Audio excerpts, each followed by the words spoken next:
Heavens, look at that tomahawk. But there was no time for shuddering, for now the savage went about something that completely fascinated my attention and convinced me that he must indeed be a heathen. Going to his heavy grego or warpall or dreadnought, which he had previously hung on a chair, he fumbled in the pockets and produced at length a curious little deformed image with a hunch on its back and exactly the color of a 3 days old Congo baby. Remembering the embalmed head, at first I almost thought that this black mannequin was a real baby preserved in some similar manner. But seeing that it was not at all limber and that it glistened a good deal like polished ebony, I concluded that it must be nothing but a wooden idol, which indeed it proved to be. For now the savage goes up to the empty fireplace and, removing the papered fireboard, sets up this little hunchbacked image like a 10-pin between the andirons. The chimney jambs and all the bricks inside were very sooty, so that I thought this fireplace made a very appropriate little shrine or chapel for his Congo idol. I now screwed my eyes hard towards the half-hidden image, feeling but ill at ease meantime to see what was next to follow. First, he takes about a double handful of shavings out of his grego pocket and places them carefully before the idol. Then, laying a bit of ship biscuit on top and applying the flame from the lamp, he kindled the shavings into a sacrificial blaze.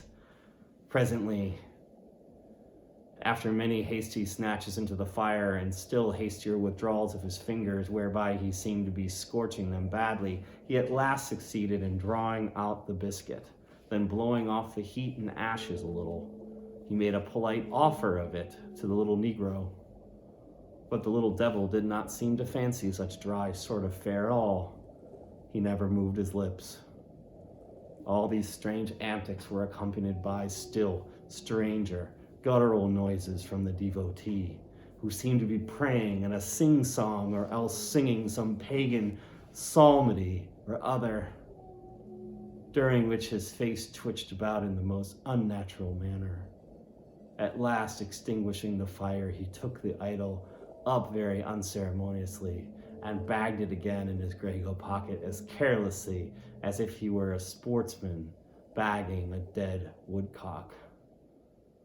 All these queer proceedings increased my uncomfortableness, and seeing him now exhibiting strong symptoms of concluding his business operations and jumping into bed with me, I thought it was high time, now or never, before the light was put out, to break the spell in which I had so long been bound.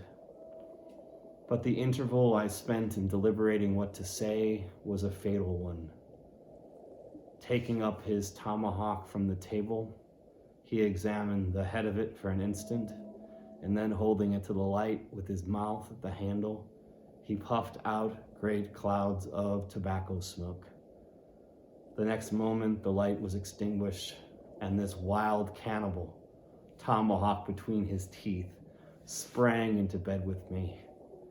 I sang out. I could not help it now, and giving a sudden grunt of astonishment, he began feeling me. Stammering out something, I knew not what, I rolled away from him against the wall, and then conjured him, whoever or whatever he might be, to keep quiet and let me get up and light the lamp again. But his guttural responses satisfied me at once that he but ill comprehended my meanings. "Who the devil you?"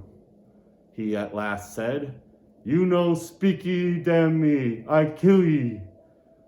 And so saying, the lighted tomahawk began flourishing about me in the dark. "Landlord, for God's sakes, Peter Coffin," shot I.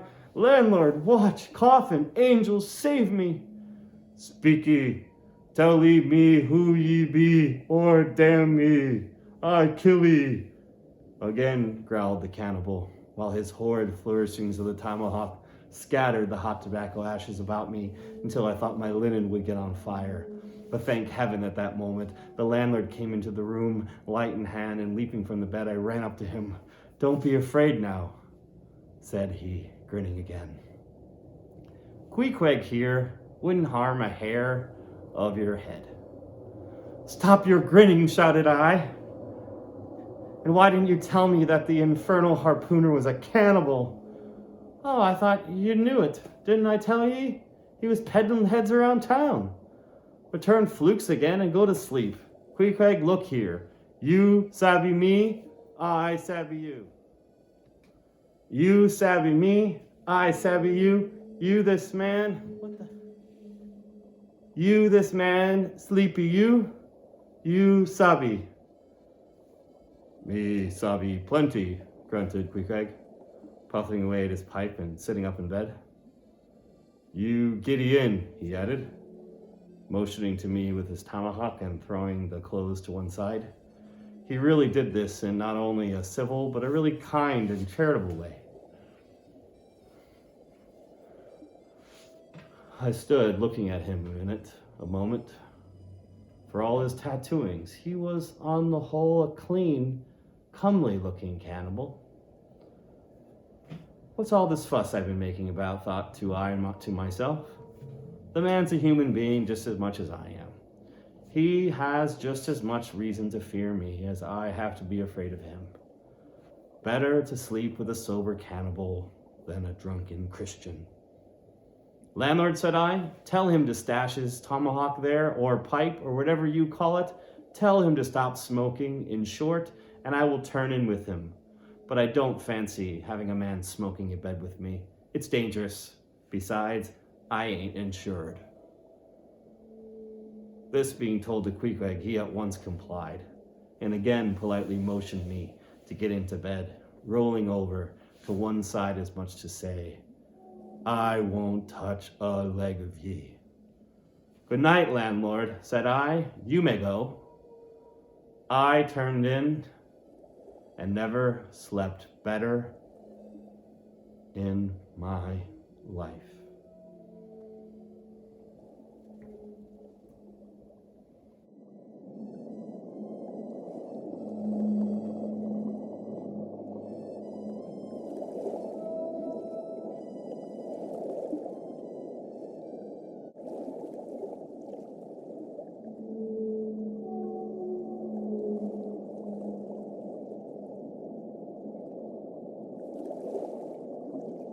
Another fisherman was fished today, another man has gone out to sea.